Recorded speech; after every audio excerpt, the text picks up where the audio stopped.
Welcome to my YouTube channel Ramesh online. నేటి ఆంధ్రప్రదేశ్ వార్షిక బడ్జెట్లో ఉద్యోగుల ఐఆర్ మరియు పిఆర్సీలపై కేటాయింపు ఉన్నట్లా లేనట్లా ఏపీ ఉద్యోగ సంఘం ప్రకటన. ఆ వివరాల గురించి ఒకసారి మనం ఈ వీడియోలో తెలుసుకునే ముందుగా ఫ్రెండ్స్ ఎవరైనా ఇంకా మన ఛానల్ని సబ్స్క్రైబ్ చేసుకోకపోతే వెంటనే సబ్స్క్రైబ్ చేసుకోండి. ఇక విషయానికి వచ్చినట్లయితే ఏపీ బడ్జెట్లో స్పష్టత లేని ఐఆర్ మరియు పిఆర్సీ కేటాయింపులు.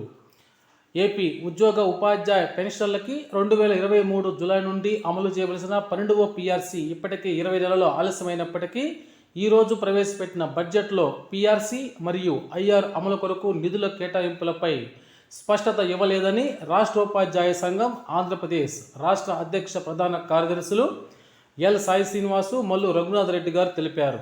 సిపిఎస్, జిపిఎస్ కన్నా మెరుగైన పెన్షన్ విధానాన్ని అమలు చేస్తామని ఇచ్చిన హామీపై బడ్జెట్లో ఎటువంటి ప్రకటన లేదన్నారు. అలాగే పాఠశాల విద్యకు గత సంవత్సరం 10.15% నిధులు కేటాయించగా ప్రస్తుత బడ్జెట్లో మాత్రం 9.86% మాత్రమే నిధులు కేటాయించారన్నారు. ఆర్థిక మంత్రి గారు విద్య యొక్క ప్రాముఖ్యతను వివరిస్తూ జీవితకాలానికి ప్రణాళిక వేస్తే అది ప్రజలకు విద్య నేర్పండి అని చైనీయుల సామెతను ఉటంకించారని, విద్యారంగంలో ఆంధ్రప్రదేశ్ రాష్ట్రాన్ని మోడల్గా తీర్చిదిద్దుతామని ఏపీ ప్రభుత్వం ప్రకటించిందని, కానీ దానికి తగిన నిధులు బడ్జెట్లో కేటాయించలేదన్నారు.